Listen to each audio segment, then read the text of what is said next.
go. Okay. Hi guys, and welcome back to a little bit of everything family. Welcome back to the Eminem show. So today we have a special video.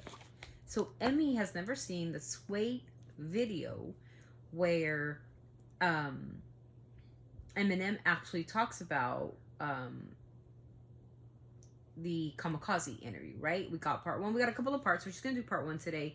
And see what Eminem has to say about his life, what he's doing, and stuff like that. So you guys wanted us to do it, so we're gonna go ahead and do it, and we'll go from there. So this is part one. We'll do it in 3 parts because I think there's 3 parts, but we'll do this one first.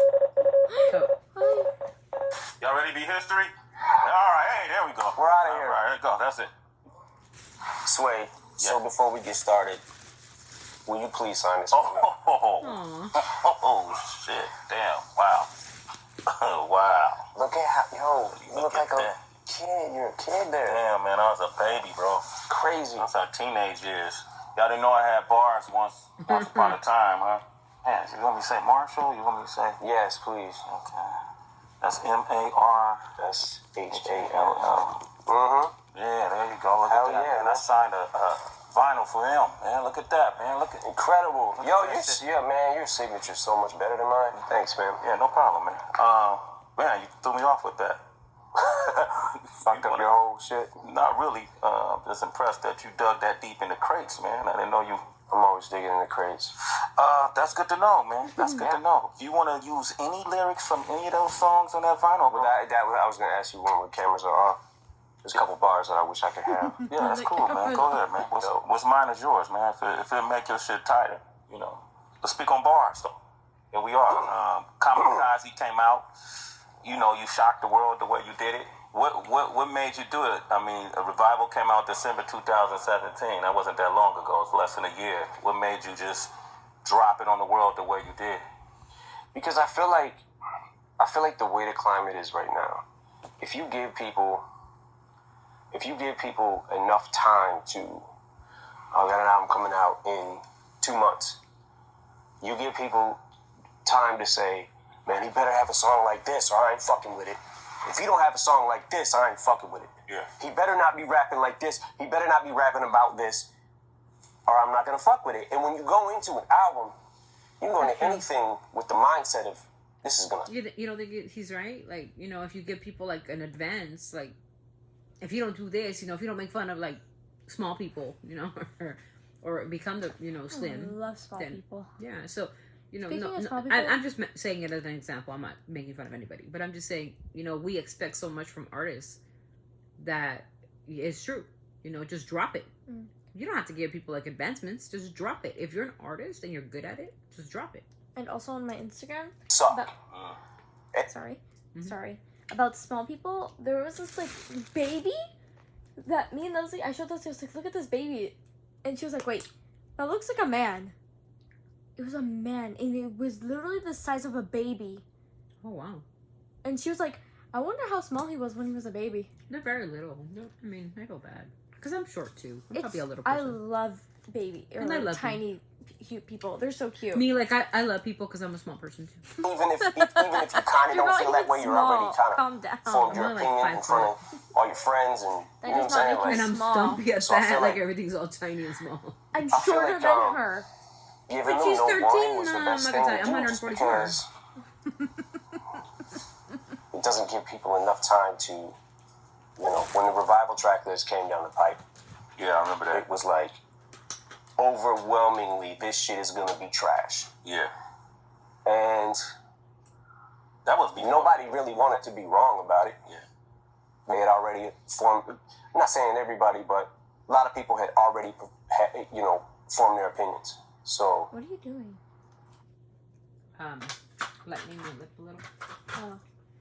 Sorry, guys. Why are you hiding yourself, though? Just go.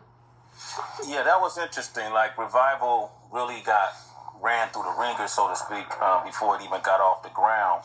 But, you know, this is that day and age, you know. Yeah. You know, how have you adjusted to that? Like, before, which is what I find interesting about you, before you spent your whole career being critiqued and criticized by organizations like LGBTQ community or college campuses or police departments, you know, but hip-hop, always stood by you. So that was, that's where you found your refuge. But now it came from inside of hip hop. How did that affect you? Me sitting back and seeing things that I saw, it was kind of like, I felt a bunch of different ways. I felt like, okay, maybe because it doesn't sound like everything else, and what most I actually like Revival. I have nothing bad to say about it. people are doing, maybe that was what tainted their ear. Because I remember a time in hip hop where you had to be so different from the next person, or you were trash. There's a shift somewhere that happened that if it doesn't sound like everything else, then it's trash automatically. Yeah. And I just sat back like, okay, all right, I can take that. It's not like I can't take constructive criticism, but I feel like it kind of went beyond constructive criticism. So I had to go back to it. And look, I have made albums that definitely probably would not be the top of my list. With Encore, Okay. Relapse, which I believe Encore is a better album than Relapse. Relapse is something that I looked at in a couple of years, went back to and cringed at. I was like, oh, Jesus Christ, I didn't even realize I was doing that many accents. I just started, for whatever reason, I just got into it and was just like, started on this weird serial killer vibe kind of thing. Yeah. And started wanting to talk crazy and started bending words more. And the only way you can bend them is with this accent, trying to use this one. And a couple years later, in making Recovery and slipping out of that, getting out of the accents and beyond it, made Recovery. Yeah. And I always say that if it wasn't for Relapse, I wouldn't have been able to make Recovery. And if it wasn't for Revival, I wouldn't have been able to make this album. So I'm good with it. It just, some people more than others went a little far with it. A little far with it. I agree. So it's true. If it wasn't for, a lot of people felt that his change of genre and music. So he went from being like the Slim Shady and making fun of people into real things, what he felt, and his emotions and his addictions and his things on Revival, and people trashed him for it because they were expecting the Eminem that they're used to getting, right? Like we're getting with the death of Slim Shady, which we got it back, right? But we did not expect the magnitude of the death of Slim Shady to be where it's at this moment. And I never thought that either. But I do believe he's right. I believe that Eminem is right. That when people expect something and you give them something new, then you're trash. Because you didn't do what I asked you to do. But as an artist, he flourished. I believe, in my opinion, humbly, that I think he grew. Yeah. I think he grew as an artist, and I think him changing the game, he grew. And no matter what people say or perceive of him, in my opinion, he always outshines everybody. Because he can do that. He can flip-flop like that. Not too many artists can do that. And come back stronger and better. He knows exactly what the world is asking for. He just wanted his own twist on life. And I think he got that with Revival, and also with, now Kamikaze. But yeah. I'm going to get into that too. And I almost, when I listen to Kamikaze and I hear some people say, man, that's the vintage M we wanted. We wanted Shady back, right? See? Yeah. And when I listen to it, man, I have to admit, man, I hear something in you on this album that kind of made me rejoice in the way I've done in the past. Same here. I like the fact that you're not running from the criticism. I like the fact that in this digital age, you're not, cowering and then reforming to what people think you should sound like or how people think you should act, and you're calling it out. And I actually like some of these review shows that you see on YouTube, and they take people's music and they have fun with it. I look at these kids, and I see us when we were young. I see myself when I was younger before YouTube, and we'd go through a G-Rap album and, oh, this was dope, that was dope. Far Side album, this was dope. Yeah. Which is exactly what me and Emmy are doing now, right? Looking at his album from before, like My Name Is and The Real Slim Shady and Stan. You know, we're looking at that old Eminem, but we're going to get into Kamikaze. We're gonna get into Revival. We're gonna get into his era where he kind of changed the script on us. And why is that important? Is because we know Emmy now knows the death of Slim Shady, right?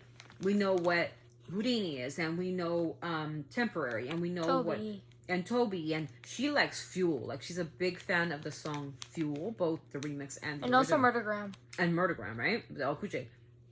But the way he just changed the script on us, I think is very powerful, and a very powerful statement how an artist can emerge and evolve and progress and be the same person he used to be. It doesn't matter. He still outshines. You're just kind of doing that, right?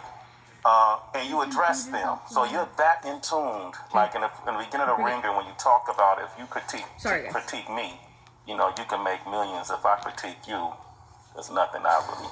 Yeah, it gets into the territory where it's like you got, okay, so since the internet has become what the internet's become, and since YouTube and all that, you've got so many, how can I say this? It's almost like not enough Indians, too many chiefs. So it's like everybody on the internet, in hip hop especially, it seems like either a rapper, a DJ, a writer, right, a producer, right, has something to do with it, and I love the fact that so many people now have been able to get on easier than it was for me or you back in the... That's true. They paved the way. Eminem, I mean, I'm not talking about just Eminem, but because social media has become so huge, Instagram, TikTok, YouTube, Facebook, they paved the way for small-time people like whomever to become, I'm going to just give an example, like Ice Spice, who threw out the video Munch, or whatever the hell that was, and became a superstar, right? Or, you know, you see like the TikTokers, like Bella Poarch and Dixie D'Amelio, who became Addison Rae as a singer. And an actress, apparently. She didn't have to go to school for it. She didn't fight for it. But I kind of disagree with Eminem. Addison Rae made a song called Diet Pepsi. I know. But this is where I kind of have to... Why? Me and Eminem are about in the same genre. But I like Pepsi. in the same... Try to push that and put the button. So I agree that it's made it easier for people like him to come out with music and if you're good, right? But I have to be the devil's advocate, okay? It also made the bad. It has made some very horrific turns into where America's becoming a shit show. And I'm pretty sure other countries like China and everybody else is laughing the shit out of us. Why? Because it's a shit show now. Like, we look stupid to the Chinese. We probably look stupid to the Russians. Imagine what you do on TikTok to make yourself famous. Shaking your butt and showing your assets to the world makes you a superstar? That's what they're thinking about us over there. While they're getting the best education, the best careers in engineering and technology and whatever you name, and we're the best country to live in, think real hard about that. And why? Because we're the most liberal. Because we are the less conservative and became the laughing stock of the world is how I see it today. You got a president who can't speak on the podium for more than 5 minutes before he goes to sleep. Now we've got... It's a shit show. Honestly. So, in a way, I agree that technology and all these social media outbursts are there. But at the same time, my criticism is this. Was it for the better? Was it for the worse? Eminem had to chew and claw his way to where he's at today. It wasn't because of social media. It was because of his talent. And many of us just get the opportunity handed it to us. Either you're a Nepo baby or you come from that. Here you go. Does that mean the same type of hard work that goes into it? Do you put the same amount of work into it? Taylor Swift got a doctorate in stupidity, or what you get a doctorate in, I don't know, from Harvard or whatever. Did she earn it? No. She's an honoree to it. I had to work 4.5 years of my life every day clawing to get the doctorate degree because I wanted to be a doctor. That's what I wanted to do, to change the world. But because she's a singer, she gets it for free. How fair is that? We didn't have that. We didn't have this platform. So I appreciate the platform. It's just that now you've got. Oh, here we go. Now you've got people that not only are doing the same thing and they can do it better, but you've got people who don't do anything and are just critiquing it. So I sat back and I'm like, okay, that's fine. People can talk crazy about me. That's fine. They should express themselves, and they have a right to. But I also get to say whatever the fuck I want about you. Facts. I'm like I Right, said, Emmy? I'm good with What do you revival. think of that? What? Fuck it. What do you think of? Okay, you heard what he said? No. What? Because I was distracted. Sorry. Okay, he said you can go on there and you can critique. We have the platform, right? TikTok, YouTube, Instagram, whatever. You can say whatever you want to say about him. His songs, his music is trash, whatever you want to say. But then he doesn't mean he'll also have the right to say whatever he wants about you. Yeah. Little people, LGBTQ, whoever he mentions in his rap videos, right, guys? Listen to what he's saying. Why do you guys get to critique me? And why can't I critique you back? Isn't it only fair? I think he's right. What do you think, Em? Yeah. Yeah. Because I couldn't have made this album without that. Yeah. And there is something, I'm not going to lie, there is something inside me that is a little more happy when I'm angry. Oh. It's like, as much as A little more happy as bad when as I'm it angry. feels Yeah. to be there, there's also something about it, there's a rush of it that I like because it inspires me to say something back. So you get in that weird area too where it's like, oh, he says he doesn't care about what anybody thinks about him, but now he cares about what everybody thinks about him. No, he's just saying he don't care. He'll say anything he wants about you if you say it about him because he doesn't care. Like, there's so many different levels to not caring about shit. You know what I'm saying? But it was interesting. It was definitely interesting because I'm like, how fucking off is my ear? Yeah. Jesus Christ. Like, and then it was interesting to watch the reaction of the Chloroseptic remix verse that I did. Didn't Yeah, we with do 2 Chloroseptic? Chainz, and you put that out in January.